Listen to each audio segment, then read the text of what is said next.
जीवन के हर पहलू को जो देता है आकार, जीवन के हर पहलू को जो देता है आकार।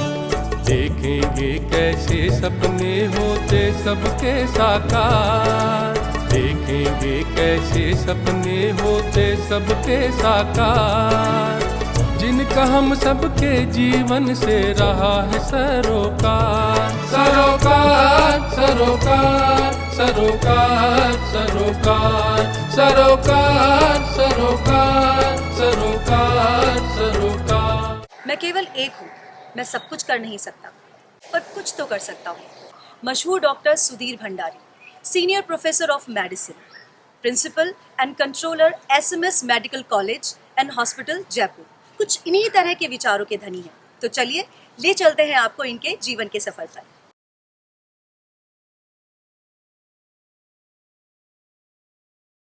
राजस्थान की राजधानी जयपुर में स्वास्थ्य सुविधाओं के लिए सवाई मानसिंह अस्पताल और मेडिकल कॉलेज का नाम एक नहीं अनेक उपलब्धियों के लिए सबसे ऊपर लिया जाता है। इन दोनों संस्थानों की कमान डॉक्टर सुधीर भंडारी जैसे योग्य चिकित्सक के कंधों पर रही है। बहुमुखी प्रतिभा के धनी डॉक्टर भंडारी ने एक खास मुलाकात में अपनी शुरुआत से लेकर वर्तमान तक की कई बातें हमसे साझा की। मैं जैतारण, जो कि एक विलेज है पाली ज़िले में, वहाँ से बिलोंग करता हूँ। मेरे फादर वहाँ से कैलकाटा पढ़ने गए थे। आपको जान के खुशी होगी कि मेरे फादर की स्कूलिंग इलाहाबाद में हुई थी, जहाँ मेरे ताऊजी और मेरे फादर जिस हॉस्टल में रहते थे उसका पास वाला कमरा अटल बिहारी वाजपेयी जी का था। कलकत्ता से मेरे फादर ने मेडिसिन किया और बाद में वो राजस्थान आ गए और वो बहुत ही प्रतिष्ठित सर्जन थे। बचपन से ही मैंने अपने फादर को डेडिकेटेडली वर्क करते हुए देखा है। मैं कभी भूल ही नहीं सकता कि मेरे फादर कई छोटे छोटे जगह रहे, कई डिस्ट्रिक्ट्स में रहे। दिन भर मेरे फादर ऑपरेट करते थे और मेरी मदर खाना बना के पेशेंट्स को डिस्ट्रीब्यूट करती थी। तो मैं हमेशा इस चीज़ को मुझे इम्प्रेस किया और मैं सोचता था जिस तरह पेशेंट्स आके हम लोगों को ब्लेसिंग्स देते थे, मेरे फादर के पाँव छूते थे, तो मुझे इस प्रोफेशन में बहुत कुछ देखने को मिला। तब से मेरा एक रुझान बन गया। मुझे अभी तक ध्यान है, जब मैं क्लास 6 में था तो मेरा जो बॉक्स था उसके ऊपर मैंने मेरे नाम के आगे डॉक्टर सुधीर भंडारी करके प्रिंट करवा दिया था। तो मेरे पेरेंट्स को देख के बचपन से ही मेरे को ये रुझान हो गया था कि यही एक प्रोफेशन है जिसमें मुझे जाना चाहिए। जब मैं मेडिकल कॉलेज में मेरा एडमिशन हुआ तो मैं अपने ग्रैंड पेरेंट्स के पास रहता था और बहुत ही डेडिकेटेडली मैं अपने कोर्सेज़ में डिवोट करता था। इतना ही नहीं, ड्यूरिंग कॉलेज हमारे डाइवर्जन्स नहीं हुआ करते थे। मैं सिर्फ पढ़ाई के अंदर बहुत ज़्यादा इन्वेस्टिगेट टाइम करता था, उसके साथ साथ स्पोर्ट्स एक बड़ी बड़ी रुचि थी। तो मैंने कॉलेज को, मेडिकल कॉलेज को टेनिस में, चेस में, डिबेट में और टेबल टेनिस के अंदर नेशनल लेवल पे रिप्रेजेंट किया। सो ऐसा मेरा मानना था कि हमारी सारी हॉबीज़ को हमको साथ के साथ डेवलप करना चाहिए, जिससे कि आपको बहुत ही एक्साइटमेंट रहता है, कोर्स के साथ आपको बोरियत नहीं होती है और आप दोनों फील्ड्स में बहुत अच्छा कर पाते हैं। मुझे बहुत खुशी है ये कहते हुए कि मैं जब एकाग्रता से मैंने इस प्रोफेशन में डिवोट किया, जब मेरा एडमिशन हुआ था तो जोधपुर मेडिकल कॉलेज में मेरी लास्ट मेरिट थी और जब मैंने पास किया तो मैं वहाँ पे नंबर 1 लेवल पे था और पूरे राजस्थान में मैं number 1 all the medical colleges में था। मुझे 3 गोल्ड मेडल्स MBBS में मिले, वो भी आज तक का रिकॉर्ड है। अभी 8 साल पहले जोधपुर मेडिकल कॉलेज की 50th एनिवर्सरी सेलिब्रेट की गई थी। उसमें भी जो मेरा रिकॉर्ड था highest marks in MBBS which remains unbeaten, उसके लिए मुझे एक्नॉलेज किया गया। जब मेरी MBBS की परीक्षा हो गई उसके बाद मैंने MD मेडिसिन PG किया। चूँकि मेरे फादर सर्जन थे तो मेरी बहुत इच्छा थी कि मैं फिजिशियन बनूं। My mother also wanted me to be physician. और MD करने के बाद मैंने हमारे मित्र गणों के साथ सिविल सर्विसेज की रिटर्न एग्ज़ाम भी पास कर लिया था। बट इस बीच मुझे रोटरी फाउंडेशन की स्कॉलरशिप मिली और मुझे इंग्लैंड जाने का मौका मिला। मैंने यूनिवर्सिटी ऑफ वेल्स कार्डिफ में इंटरनल मेडिसिन और एंडोक्राइनोलॉजी की फेलोशिप किया। मैंने Royal College of Physicians London और Royal College of Physician Edinburgh से FRCP fellow of Royal College of Physicians प्राप्त किया। मैं हमेशा यूरोप या इंग्लैंड में बसना चाहता था, बट अनफॉर्चुनेटली 92 में मेरी मदर बीमार हो गई। मैं एक ही सन था, इमोशनली पेरेंट्स से बहुत अटैच था, and my father wanted me to come back. चूँकि मेरे फादर रूरल सर्विसेज में थे, तो SMS का उस समय बहुत बड़ा नाम था और आज भी है। Magsaysay award winner like doctor PK Sethi और इतने बड़े बड़े लोग SMS में थे, तो मेरी फादर की हार्दिक इच्छा थी कि मैं SMS जयपुर को एज ए फैकल्टी ज्वाइन करूं। लक ऐसा हुआ कि मैं इंग्लैंड से वापस आया और मुझे यहाँ पे फैकल्टी पोजीशन मिल गई, और तभी से मैं यहाँ पे लगातार वर्क कर रहा हूँ। और मुझे बहुत खुशी है कि मैं अपने प्रदेश में और अपनी स्टेट में काफ़ी कुछ कर पा रहा हूँ। इस बीच मेरा निरंतर पढ़ाई का सिलसिला चलता रहा। मुझे अमेरिकन कॉलेज ऑफ एंडोक्राइनोलॉजी की फ़ेलोशिप मिली, मुझे अमेरिकन कॉलेज ऑफ फिजिशियंस की फ़ेलोशिप मिली। आज तक मैं करीब 40 कंट्रीज़ में इंटरनेशनली ट्रैवल कर चुका हूँ, अपने ओरेशंस दे चुका हूँ। ऑलमोस्ट मोर देन 100 कॉन्फ्रेंसेस में इंडिया में मैं ओरेशंस दे चुका हूँ, and practically God has been very kind that हर कॉन्फ्रेंस में बेस्ट पेपर गोल्ड मेडल्स मुझे मिले हैं। इनफैक्ट जयपुर में आने के बाद 1993 में मुझे young scientist doctor PJ Mehta award भी मिला है। तो fortunately along with clinical work and academic excellence, मेरा रिसर्च वर्क भी यहाँ पे बहुत सुचारू रूप से चलता रहा। मैं जब से जयपुर में आया, मुझे बहुत लकी हूँ कि as a professor in medicine मेरा वर्क काफ़ी रिकॉग्नाइज हुआ था। जब मैं जयपुर में आया था तो मैं किसी को नहीं जानता था, लेकिन आज पिछले 25 सालों से सारे हेड्स ऑफ द स्टेट, चाहे गवर्नर हो या ऑनरेबल CM हो, मैं सभी को एज ए कंसल्टेंट फिजिशियन देखता हूँ।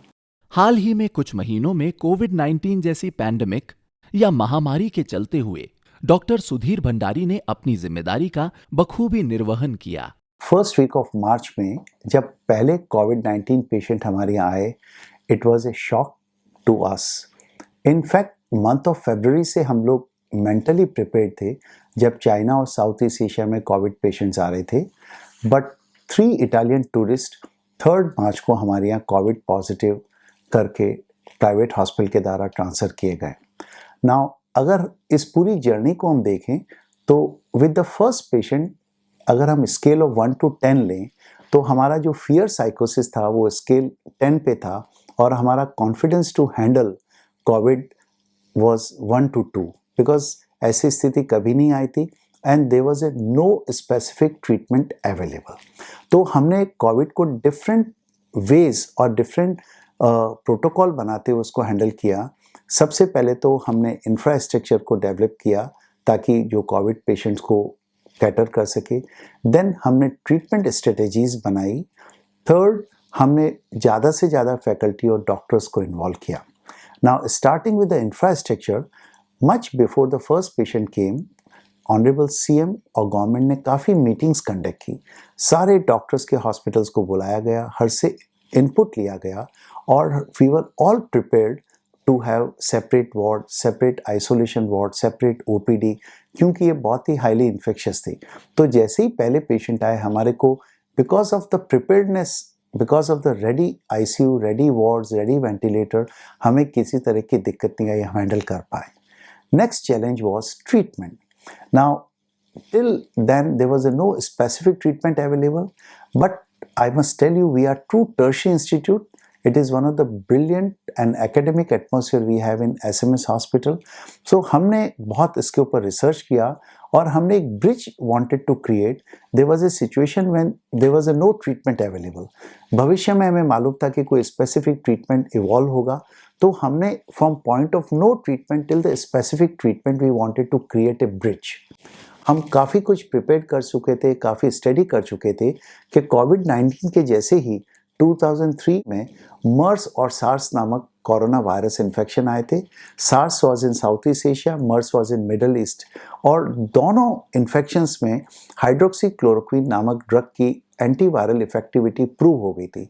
तो फर्स्ट टाइम हमने जयपुर में hydroxychloroquine as a antiviral drug और 2 HIV ड्रग्स जिनको हमारे को यूज़ करने का बहुत सालों का एक्सपीरियंस था, लोपिनोविर और रिटर्नोविर।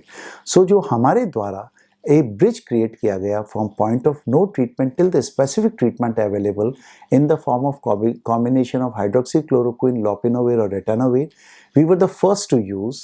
We took ICMR permission. Our patient started responding and within 7 to 15 days तीनों पेशेंट हमारे कोविड नेगेटिव हो गए। डॉक्टर सुधीर भंडारी की पुस्तक लाइफस्टाइल डिजीज एवं पॉजिटिव हेल्थ जनमानस को आमतौर पर होने वाली बीमारियों से बचने और उनके इलाज के लिए बेहद उपयोगी है। इसका लोकार्पण मशहूर धावक मिल्खा सिंह की मौजूदगी में राजस्थान की पूर्व मुख्यमंत्री श्रीमती वसुंधरा राजे ने जयपुर में किया। इस पुस्तक के बारे में डॉक्टर भंडारी ने हमें विस्तार में बताया। मेरी इस बुक को जो हेल्थ के ब्रांड एम्बेसडर हैं मिल्खा सिंह जी ने honourable CM then Vasundhara Raje जी के साथ लॉन्च किया था, और मिल्खा सिंह जी से अधिक कोई फिट और हेल्दी पर्सन हमारे देश में शायद ही कोई हो, उन्होंने भी इस किताब को सहारा। मेरा मेन मैसेज देने का उद्देश्य ये था कि जब से आज़ादी हुई है हमारे यहाँ बीमारियों का पैटर्न चेंज हो गया है। जब हमें स्वतंत्रता मिली थी तो आपने सुना होगा कॉलेरा, टाइफाइड, भूखमरी, वजन कम होना, ये हमारी मुख्य प्रॉब्लम थी। और आप देखिए कि 75 साल में उससे बढ़ के हमारी आज प्रॉब्लम हो गई है मोटापा, diabetes, heart problem, ischaemic heart disease, stroke ये हो गया है। ये सब लाइफस्टाइल डिजीज़ेज़ हैं। तो हर व्यक्ति को अपने आप को फिट रखना है, नेचुरल व्यायाम करना है, अपना वेट बढ़ने नहीं देना है और अपना प्रॉपर प्रिवेंटिव मेडिकल चेकअप कराना चाहिए। इस बुक के अंदर मैंने सबसे पहले ये जो 15 से 20 तरह की लाइफस्टाइल डिजीज़ेज़ होती है इसके बारे में मैंने बताया है पिक्टोरियल वे के अंदर। और इसमें सबसे इम्पॉर्टेंट ये है कि आम आदमी को नॉलेज होनी चाहिए डॉक्टर से कब सलाह लेना। अगर आपको सिर दर्द दुख रहा है, अगर आपकी शुगर ज़्यादा है, अगर आपको सांस भर रहा है तो उसको नेग्लेक्ट नहीं करें। ये तो ट्रीटमेंट एस्पेक्ट हो गया। प्रिवेंटिव एस्पेक्ट में ये कि वो स्थिति क्यों आए, तो हर व्यक्ति रेगुलर व्यायाम करे, पौष्टिक भोजन करे, बैलेंस डाइट ले, अपने घर के अंदर कोई फैमिली हिस्ट्री ऑफ डिजीज़ हो तो उसका प्रिवेंटिव चेकअप करवाए। ओवरऑल कॉन्सेप्ट हर व्यक्ति का ये होना चाहिए कि अगर मैं स्वस्थ रहा, अगर मैंने बीमारी को प्रिवेंट कर दिया तो आगे जाके लाइफ की क्वालिटी बहुत अच्छी हो जाती है। अपनी व्यस्त मेडिकल सर्विस और एकेडमिक जिम्मेदारियों के बीच सामाजिक दायित्व का निर्वहन डॉक्टर भंडारी बखूबी निभाते हैं। उन्होंने ये बात रोचक तरीके से हमसे शेयर की। हर व्यक्ति, हर इस फ्रेंड सर्कल में सबको मालूम है कि अगर उनके घर में कोई फंक्शन है और शादी है तो मैं ज़रूर आऊँगा, बट मैं शादी में 12 बजे तक पहुँचता हूँ तो कोई भी मुझे माइंड नहीं करते। इनफैक्ट मुझे कॉम्प्लीमेंट ही मिलता है कि आप आए तो सही। सो मुझे कभी शर्म नहीं आती कि मैं किसी पार्टी या शादी में रात को 12 या 1 बजे भी जाता हूँ, बट मैं जाता ज़रूर हूँ, तो मुझे बहुत अच्छा लगता है। डॉक्टर सुधीर भंडारी की धर्मपत्नी और बच्चे उनके काम को लेकर क्या कहते हैं, आइए सुनते हैं। And as a son, as a father, as a brother, excellent. And husband भी बहुत अच्छे हैं, टाइम कम दे पाते हैं। बचपन से जब भी उनको मैंने देखा है तो बहुत ही व्यस्त देखा है और हमेशा से उनको इतना ही काम करते हुए और हार्डवर्क करते हुए देखा है, तो हमको बहुत प्राउड फील होता है उनको इतने जब उनको इतना रिकग्निशन मिलता है और उनके बारे में हमको रोज़ टीवी में देखने को, न्यूज़ में इतना हम लोग देखते हैं। तो मैं यहाँ नहीं भी रहती हूँ तो भी एवरी अदर डे जब पापा का न्यूज़ में कुछ भी इंटरव्यू आता है या कुछ भी आता है तो मुझे बहुत अच्छा फील होता है। एंड हमेशा से बहुत इंस्पायर करते हैं पापा हमको कुछ भी लाइफ में अचीव करने के लिए या हार्डवर्क के लिए। तो he has always been a very great inspiration for all of us. उनका पैशन जो अपने काम के प्रति जो हमने देखा है, it is 110%. He is so passionate about his work and his patients. मतलब वो कोविड के बीच में भी रात को 12-1 बजे अपने राउंड्स पे जाते थे just to check on them and to make sure they are doing fine and they are in safe hands, so they just knew that. तो इन्हें बहुत लगाव है अपनी प्रोफेशन से. I think this is the main reason why he is such a big name in today's field, and he is just amazing at what he does. And हम जैसे young gents के लिए he is a great motivation.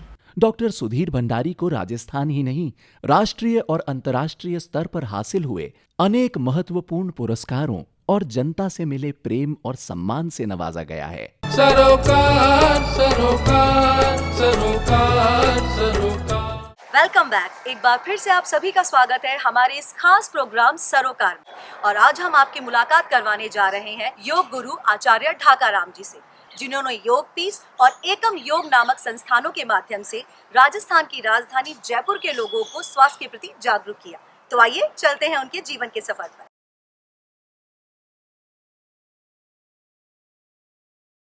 स्वस्थ और निरोग जीवन के लिए योग से बेहतर कुछ नहीं.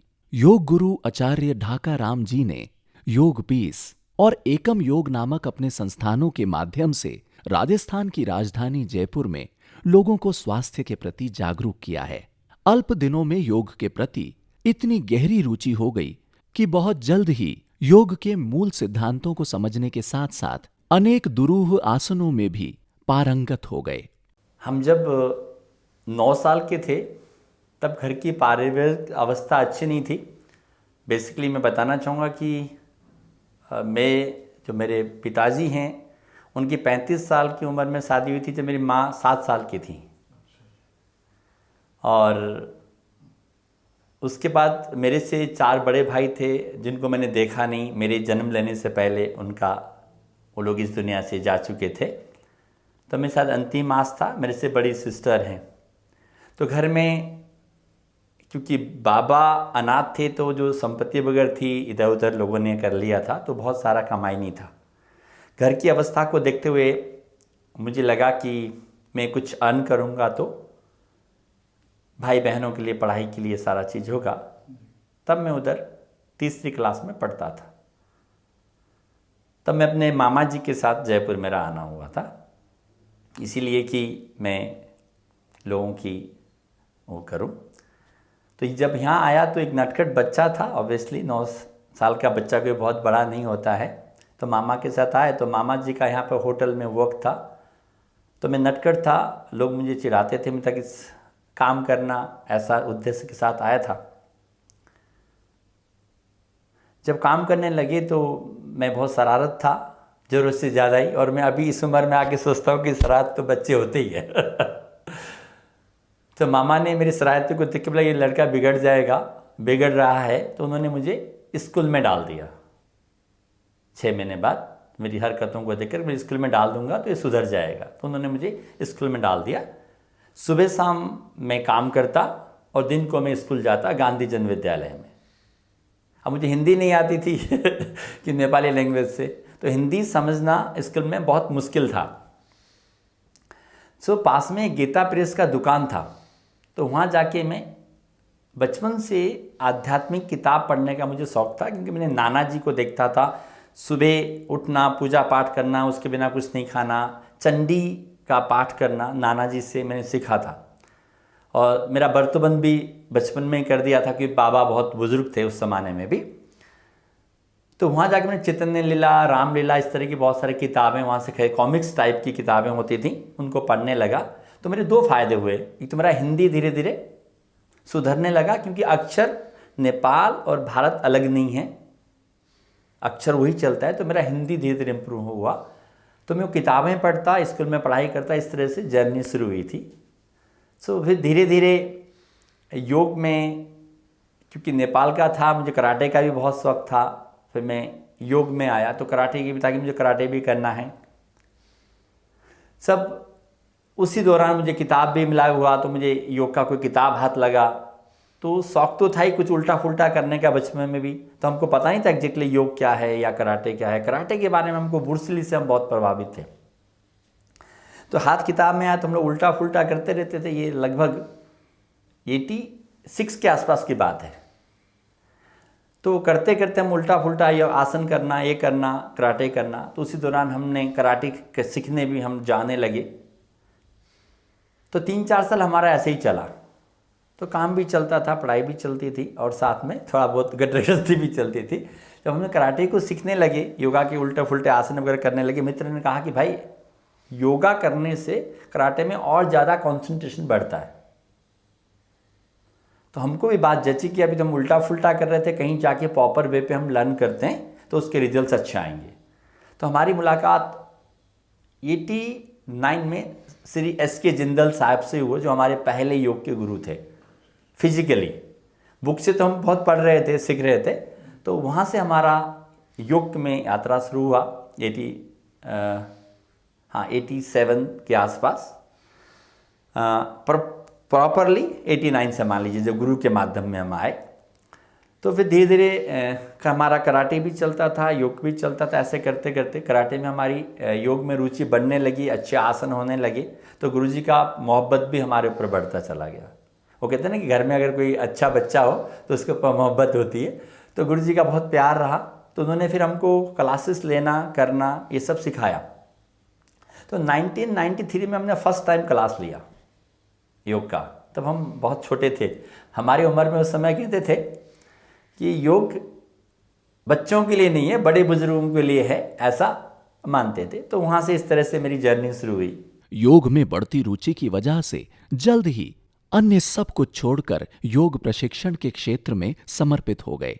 कई प्रतियोगिताओं में भाग लेकर राष्ट्रीय व अंतर्राष्ट्रीय पुरस्कार प्राप्त किए। सरकार से हम बहुत सारा वो नहीं करते हैं उम्मीद, हम अपने कर्म पे विश्वास करते हैं, कर्म योगी हैं। जयपुर में अगर मैं आपको बोलूँ तो एक इंटरनेशनल नेचुरोपैथी ऑर्गेनाइजेशन है, उसमें एज ए वाइस प्रेसिडेंट मुझे यहाँ बना रखा है। एंड 2011 में मैं संप्रति सिंह जी से मिला था। योगा पीस का स्थापना जो है 2005 में, मतलब एज ए स्टूडियो हम लोगों ने शुरू किया था। अभी लगभग 1000 स्टूडेंट्स ऑल ओवर वर्ल्ड में हैं जो हमारे माध्यम से तैयार हुए हैं। हम बोलते तो हैं हमारे माध्यम से, लेकिन करने वाला मैं कहता हूँ हमेशा ईश्वर हैं, उनकी अनुकंपा हमेशा बरसती है। और लगभग 13-14 लाख लोग ऑनलाइन और ऑफलाइन में, इतने सारे लोग जुड़े हुए हैं, उनको हेल्थ का उसमें फ़ायदा हुआ है, वो लोग कनेक्टेड हैं। इसी प्रकार से बहुत सारी संस्थाओं में कई बार मुझे एज ए गांधी अवार्ड भी मुझे मिला है, और इस तरह से अवार्ड्स मिलते रहते हैं। मुझे अभी उसका लिस्ट एक्चुअली पता नहीं है। इवन 1998 में की बात करता हूँ तो गवर्नर के हाथ से मुझे बेस्ट योगा डेमोन्स्ट्रेशन का भी अवार्ड मिला है। और इंटरनेशनली अपने लिए कैसे बताएं, अभी आपने कुंफू योगा का नाम सुना होगा, कुंफू, तो मैंने उनके साथ, जैकी चैन के साथ काम किया है। शिल्पा शेट्टी जी से भी हमारा मिलना हुआ है। तो ऐसे बहुत सारी चीज़ें हैं राजस्थान में। आपके योग प्रशिक्षण कार्यक्रम व लेख विभिन्न मीडिया, पत्रिकाओं एवं दैनिक अखबार में समय समय पर प्रकाशित व प्रसारित होते रहते हैं। हमने 1998 में नेचुरोपैथी का किया DNYS, तो 2001 में नेचुरोपैथी का डिप्लोमा हुआ। फिर साथ में acupressure, acupuncture, colour therapy, magnet therapy, Sujok जो है पूरा एक जैसे अथाह सागर है, हमने वो सब लर्न किया। और मैं मानता हूँ कि सब अपने आप में इंडिविजुअल परफेक्ट हैं, लेकिन जिसमें जो रस आए, जो मुझे योग में रस आया, तो मैं पूरा का पूरा योग में ही समर्पित हो गया। क्योंकि आपने मुझे शुरू में पूछा था कि गुरुजी योग थोड़ा सा ऐसा बोलते हैं, नेचुरोपैथी में जो मैं बात करता हूँ तो योग को छोटा सा माध्यम माना जाता है। 80% हम प्राकृतिक चिकित्सा की बात करते हैं, क्योंकि प्राकृतिक चिकित्सा काम करता है पृथ्वी, आकाश, जल, अग्नि और वायु पर। हमारा शरीर 5 तत्वों से बना हुआ है, और 5 तत्वों में अगर थोड़ा सा ऊपर नीचे अनबैलेंस होता है तो हमारे शरीर में प्रॉब्लम्स क्रिएट होती हैं, ऐसा प्राकृतिक चिकित्सा में ऐसा बोलते हैं। उसी का कॉम्बिनेशन में वो सब चीज़ें करते हैं। सुजोग का मतलब, सु का मतलब होता है हाथ, और जोग का मतलब होता है पैर। हाथ और पैर में हमारे सारे ऐसे एनर्जी पॉइंट होते हैं। जैसे आप एक एग्जांपल देता हूँ, जब सर्दी होती है तो हम लोग क्या करते हैं, या हम लोग हाथ सेकते हैं या पैरों को सेकते हैं, कभी आप बॉडी को नहीं सेकते। तो जो सुजोग है आपके इस पूरे हाथ में पूरा शरीर के बारे में उसका ज्ञान होता है। तो मैं कहता हूँ इस दुनिया में हर चीज़ अच्छी है, लेकिन एक सदे तो सब सदे। तो इसलिए योग का जो कॉन्सेप्ट है, योग ऐसा कहता है कि भाई हमारे शरीर में जहाँ पर भी प्राणवायु की कमी है, उस प्राणवायु को हम फिलफुल कर दें तो रिकवर हो सकता है। तो उम्र के साथ जैसे योग में क्या खासियत है, आपका बॉडी को दोबारा से रिकवरिंग करती है, वो क्या कहते हैं प्राणवायु। तो इस तरह से सबकी अपनी इंपॉर्टेंस, मैं किसी को भी कम या ज़्यादा नहीं बोलूँगा, पर आई लव योग क्योंकि मैं उसी में जीता हूँ, उसी में खाता हूँ, उसी में पीता हूँ। तो बस क्योंकि शुरू में मैंने आपको बोला कि योग के बिना कुछ भी संभव नहीं, हम बोलते हैं ना योग संजोग से हुआ, तो दुनिया के सारे काम योग संजोग से ही होते हैं। और जब हम योग करते हैं तो जुड़ाव होता है, और योग होगा तो आप खुश रहेंगे। देखिए, इसलिए आप जब भी एक सिंपल एग्जांपल आपको बताता हूं, आप बहुत खुश होते हैं तो खुशी का इजहार कैसे करते हैं आप? खुशी का इजहार अपने नियर एंड डियर को बुला के पार्टी करते हैं, खाना पीना करते हैं, डांस करते हैं। दुखी आदमी कभी भी सुख का इजहार नहीं करेगा, वो अकेले में रहना पसंद करता है। आपको कितना भी उसके पास हो, वो दुखी रहेगा। मैं हमेशा सोचता हूँ, अगर आदमी दुखी होगा तो कमरे में जाएगा, दरवाज़ा बंद करेगा, लाइट बंद करेगा, ये कॉन्ट्रैक्शन। लेकिन खुश आदमी क्या बोलता है? सारा जहां मेरा। तो योग का मतलब है कि सारा जहां तुम्हारा, वो बाउंडेशन नहीं है। योग पीस और एकम योग आज देश में ही नहीं, अपितु देश विदेश में योग के क्षेत्र में एक जाना पहचाना नाम है। संप्रति आप पूरी तरह से योग प्रशिक्षण, योग द्वारा चिकित्सा एवं योग के प्रचार प्रसार हेतु समर्पित हैं।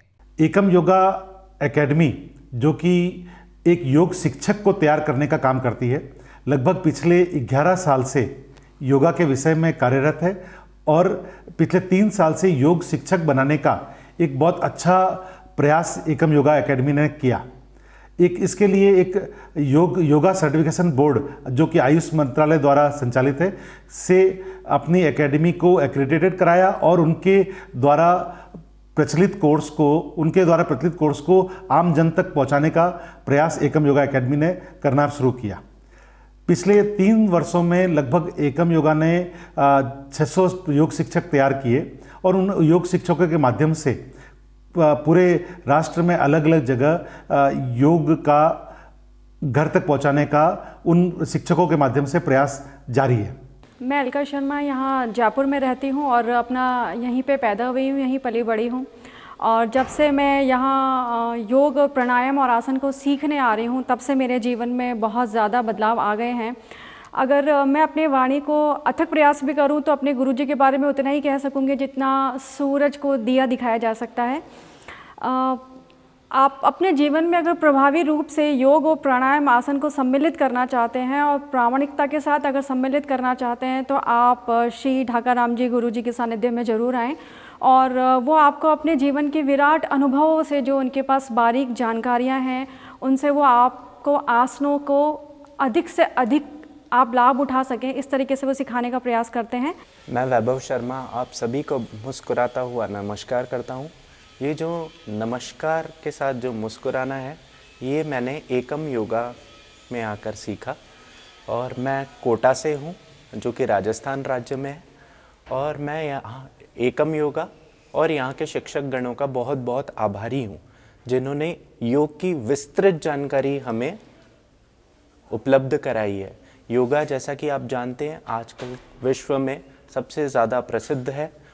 हर कोई योगा से जुड़ता जा रहा है और ये योगा के इतने अच्छे आउटकम्स हैं, इतने अच्छे पॉजिटिव रिजल्ट्स हैं कि इसके साथ दिन ब दिन जो जुड़ते हैं लोग, उनमें वृद्धि होती जा रही है। तो एकम योगा आके मैंने इसी योग की विस्तृत जानकारी, बहुत माइनर डिटेल्स में योग को समझा। तो इजाजत दीजिए अपनी दोस्त और होस्ट रेनू सोनी को। अगले हफ्ते फिर मिलेंगे एक नए एपिसोड के साथ अपने इसी अनूठे शो में, जिसका नाम है सरोकार में। मैं अपना बेहतर करूं तो क्या फर्क पड़ता है, पर मैं किसी और का बेहतर करूं तो बहुत फर्क पड़ता है। ये सिंथेटिक स्माइल होती तो कभी तो मैं थकती, लेकिन मुझे लगता है कि दिल मुस्कुराता है, मन मुस्कुराता है तो लब भी मुस्कुराते हैं।